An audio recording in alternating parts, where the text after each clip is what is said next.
You either have yourselves a playday, or I'm gonna make you payday.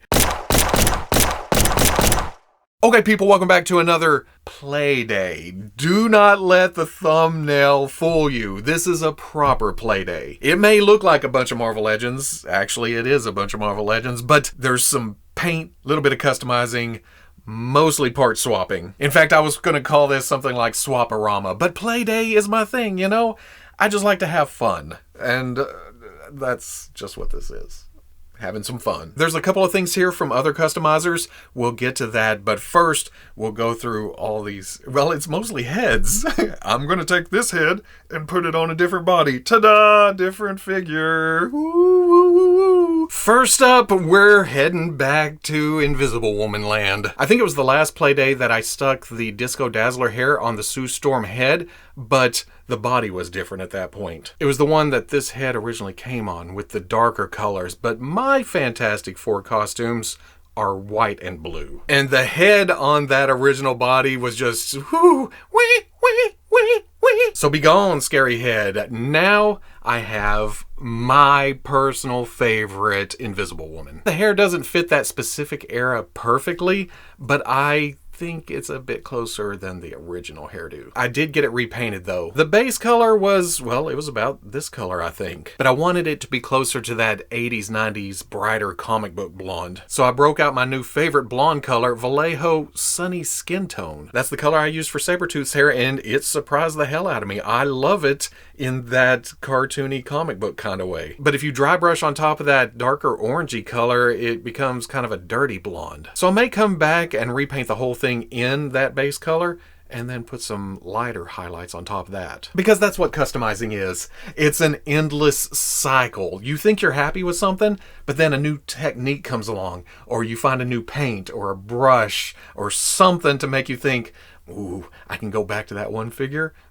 Spruce it up even more. Ain't nothing wrong with that though. That just means the fun continues on and on and on and on and on. But at this exact moment in time, with her nifty little invisible shield thing, this is now my display Sue. My Fantastic Four is complete for the moment. Just last week I reviewed the Marvel Legends Spider-Man No Way Home 3-pack with Tom and Andrew and Toby, and there I talked about the lack of unmasked heads and the realization that I had no Hasbro unmasked Tom Holland heads. I didn't have that Walmart exclusive figure, I didn't have that one that came with the 2-pack with Iron Man, and I didn't have the Ned and Peter 2-pack. But there I was, out of town visiting family, and lo and behold, I passed Kapow Comics in Sherwood, Arkansas. Now, I'd been through there several times, but I didn't realize that the comic shop was right there on the main strip, or right where I pull through to go to my daughter's house. So this weekend, I decided to stop in there,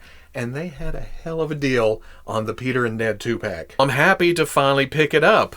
2 civilian characters for the MCU shelf. Ned is a great looking figure, nice resemblance, the clothing, the stripes, the pants, the bagginess, just everything looks good. And the same goes for High School Parker. Nice sculpt to the shirt, and the pants look very realistic, and you can even see a little patch of flannel sticking out right there. That matches the collar up top with one side hanging out more than the other. It's just a nice little detail. Some nice accessories too, like the backpacks, but I was looking for an unmasked head. Before I got the set, I was flip-flopping on which Peter Parker head I wanted to keep on this body and which one I was hoping would fit on this body. But as soon as I opened it up, I knew that's staying exactly like that. Might be slightly off and might be slightly goofy looking, but I love it as just Peter Parker. Taking that Spider-Man from the 3-pack, and this pops right on. Other reviewers have probably already shown you this. They already had the Ned and Peter 2-pack,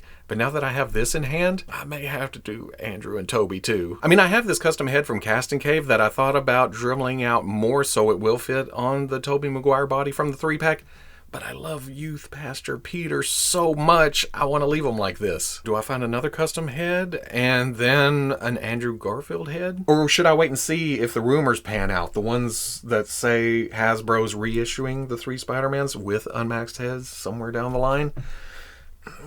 I'm a patient guy. Mostly. I don't know. Should I do this swap? I'm just happy that this looks really, really good. I don't think it's any secret that I love the X-Men 275 training uniform 3-packs. It's not the most dynamic of displays when they're all in yellow and blue, but there's just something about that uniform in that configuration on those characters. But not only are they great as those particular characters, there's also a lot of swap options going on. I think I did this when I was going through the sets, but you can take the alternate head for Jubilee and put it back on the Jim Lee version. I think Jim Lee did the art here too, but you know what I mean, the Jim Lee team. That just makes it look great, along with the Rebel 10 custom soft goods jacket too. The glasses aren't the tightest though, you gotta feel around and get them right. There we go. That's centered. In that overview too, I put the Psylocke head back on the, well, again, the Jim Lee body, and that works out great. But I use the Mafex Psylocke for my display, and doing that head swap, that's not too bad either. My problem with integrating Mafex figures into a Marvel Legends display or mixing and matching between the two lines, the Metacom heads are smaller. That's the biggest difference between the lines, at least when it comes to the X-Men, is cranium sizes. Because the bodies aren't really too far off from each other. And now they look better together. I like Rogue slightly larger, but it's the head sizes. And it makes sense because I'm sticking a Marvel Legends head on a Mafex body. And I know there's charts and formulas and algorithms for head sizes compared to bodies in real life or comic books. You take this many, put them here, but a lot of times, especially when it comes to action figures, it's personal preference. It's what you like. I prefer a slightly larger head. I feel it ups the realistic feel slightly, but a lot of people like the smaller heads because it gives the body more superhero proportions. And that's what they like. That's what it comes down to, what you like. The hair's not my perfect mental image. It kind of just sways over to the side, and I should probably put it slightly higher. Perfect world, this would be bigger. But putting this together, I like it. But if you hated this, you're gonna hate the next one even more. This is the Metacom Mafex Gambit head. This is the Metacom Mafex Gambit head next to the Marvel Legends Rogue. Do you see the difference? This is the Metacom Mafex Gambit body next to the Hasbro Marvel Legends Gambit body. See the similarities? Why wouldn't I try the 3-pack Gambit head on the Metacom body? It takes a minute to acclimate. It looks large, but the more I stare at it, the more I put it on the shelf next to other Marvel Legends figures, and I think, ooh, that does look better. It kind of fits size-wise. The more I like this, the more I love this. This is cool, and it's dynamic, and it makes the body look bigger, but this, again, balances everything out, at least according to my own personal standards, my own personal preferences, my wants, my needs, my desires. Some may think this is blasphemy. How dare I put a lowly Hasbro head on an imported Metacom Mafex figure? My shelf, my rules. I'm just showing you what I like. It's up to you after this. But come on, doesn't this look great?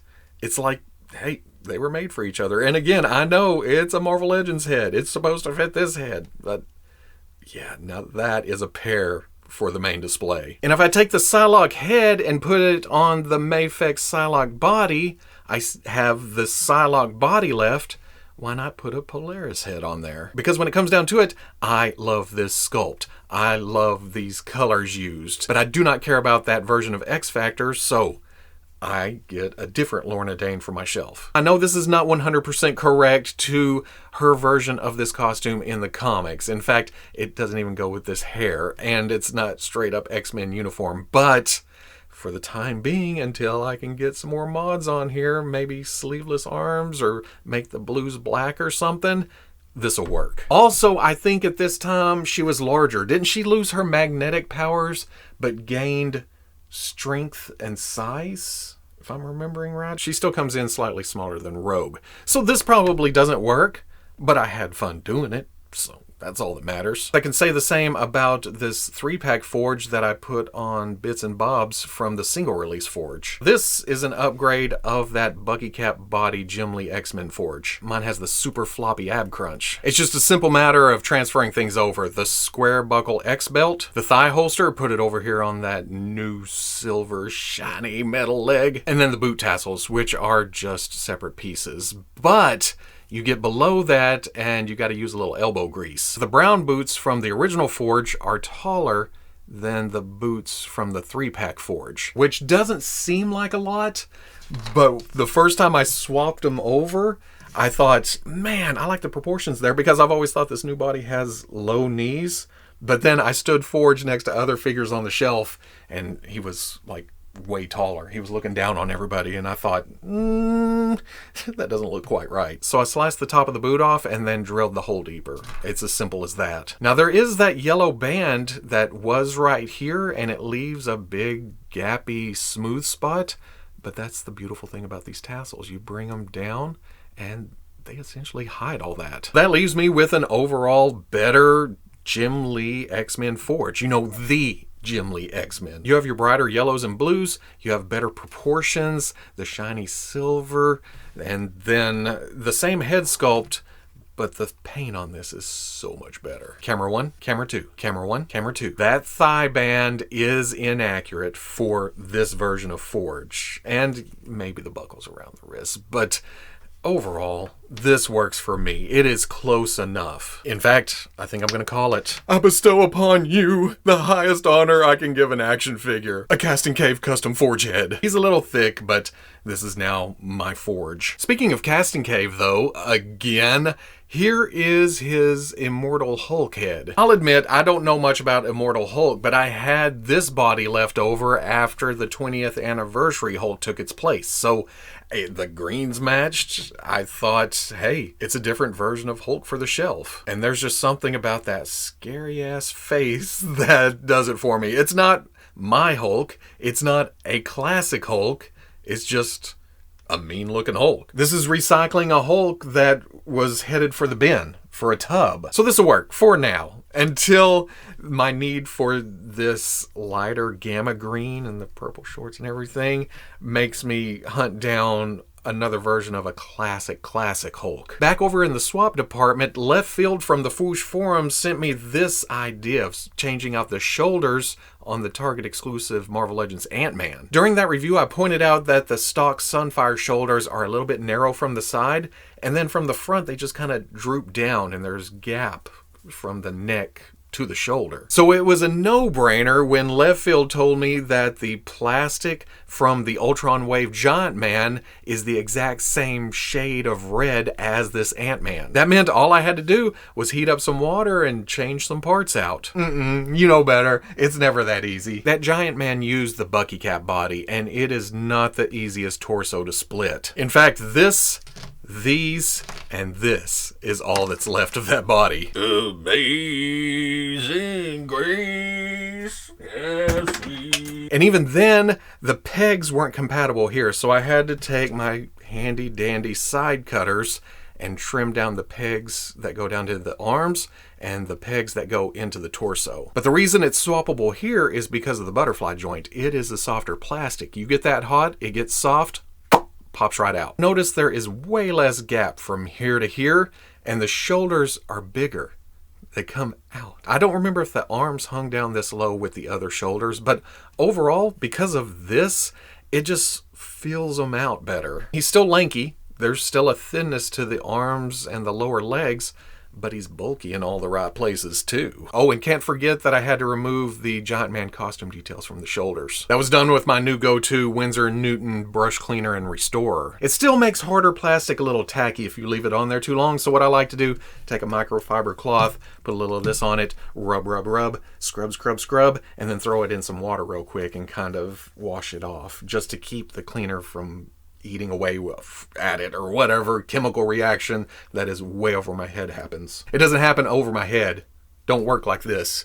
You could drop stuff in your face. I'm talking about the general process, the knowledge involved. It's beyond me. All I know is I got a good looking Ant-Man now. I mean, it was always good looking, but this makes it even more good looking. Next up from KYIM Customs on Instagram, he made little inserts that you can put into the visor of the animated series X-Men Cyclops. This is, of course, the one I removed most of the cell shading from in order to give me a good-looking Jim Lee Cyclops, because even though I didn't care for that era of comics, I love the team in plastic form. And this is better than the first Marvel Legends Jim Lee X-Men Cyclops, even with the Conan O'Brien resemblance. If you have this figure, you know that it can be tricky to get a visor that's straight because it's just an empty slot with some red paint behind it. KYIM came along and made this little insert, kind of like the Astonishing X-Men Cyclops. Heat up the visor, it gets soft because it's open like that, and you can insert this, and it keeps it straight all the way across. He sent along some other goodies, like a shooting visor that fits right in, and Bazow! It even has some nice effect to it. And if you like the smoking visor look, there's also that option. Probably just use the solid one. I like how it makes it look like a lens across the front, but he also included a screaming mouth face because, you know, Cyclops, when he gets really rowdy. Rah! And one with that effect piece attached. It's part of the cast. Oh, and it's completely hollow too for some light up action. And in case you can't see the details on this translucent red head, here's one cast in gray, and there's all your hair and the teeth and the tongue. Have to play some with these. And then finally, you saw it on the weekly from CRobTheCreator Customs. There's Robo the Living Planet.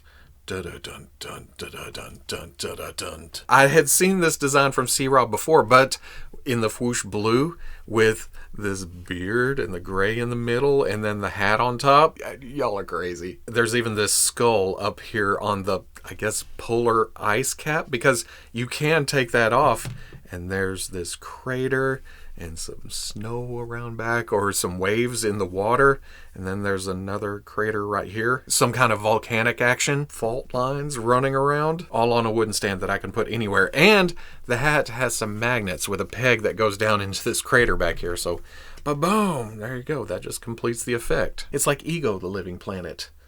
It just works perfectly for a big-headed bastard.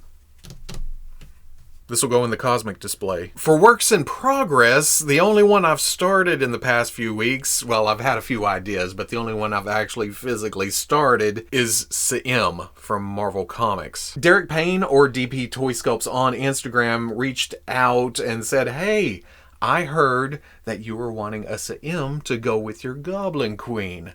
I just happen to have sculpted one. Can I send it to you? And I said, hell yes, because CRobTheCreator and Aster and Goblin Queen are my main trio I need for Inferno. Just look at this thing.